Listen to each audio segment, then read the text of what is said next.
We're in the storage room at the National Museum of Asian Art, and we're looking at something really special. This is a record of a dream. We're looking at a page that records a dream by the 13th century monk Myoe. Myoe had this habit of recording his dreams, not every morning, but over the period of 40 years. He would get up in the morning, and the first thing, when he did have a dream that he wanted to record, he would grab his notebook and jot down the dream. And he was known for this among his contemporaries. He became very famous for the practice of sleeping and channeling his faith into his dreams. We think of dreams as this unintentional thing that we don't really have control over. But for Myoe, this type of religious dreaming was something that he affected himself. Through his meditation, he tried to channel his mind into the way of dreaming about religious matters. The dreams that he had could be very spiritually powerful. In the dream that he records here, he actually meets the historical Buddha. That was really his intention. He wanted his dreams to be this communion with deities or with aspirational figures that would guide him in his practice and give him access to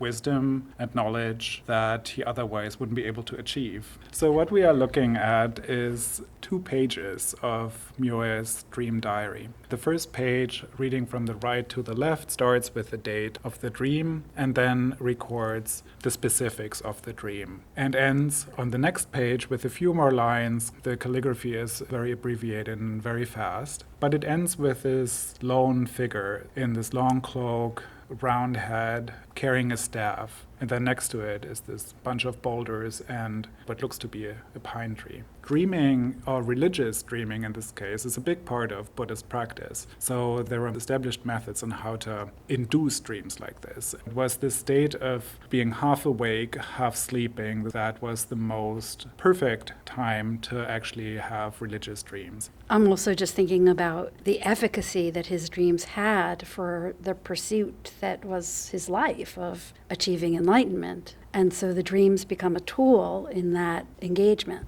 Buddhism itself thought of the world around us as a dream too, as something that is an illusion, basically. And piercing through that illusion was the point of the entire religious practice.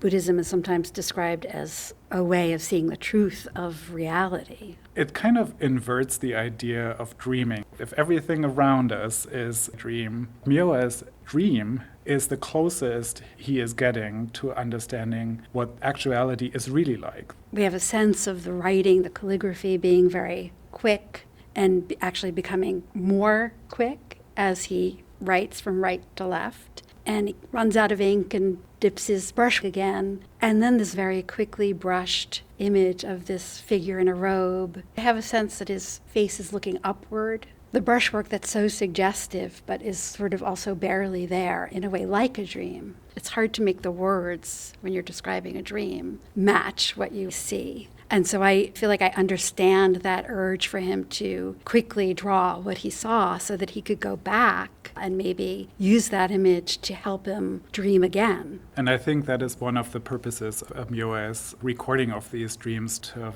inspire other dreams that you want in the future. And in Myoe's day-to-day routine, reading sutras, reading religious texts, meditating, everything was geared toward occupying the mind with these deities, but also with the ideas that they were connected with. So it was, to me, not really surprising that he dreamt so much about Shakyamuni, for example, because he was thinking about him all the time. It is a piece of notebook paper, and it's mounted here so beautifully on silk, but it also feels like a notebook paper, and we see some of the ink from the other pages coming through. This is what's so special about the fragment here at the National Museum of Asian Art, is that it's actually a page from the same kind of notebooks that Myoe did use and that are still preserved at Kozanji in the collection at the temple where he practiced and where he recorded his dreams. Here in the middle of the work is this fold that was the outer edge of the book and the page. The paper is so thin, but the ink so heavy that it just bled through and created this ghostly mirror image of his writings behind Shakyamuni's figure. This had been preserved as a book for a really long period of time before it at some point was removed from its original notebook and then turned into this hanging scroll for contemplation.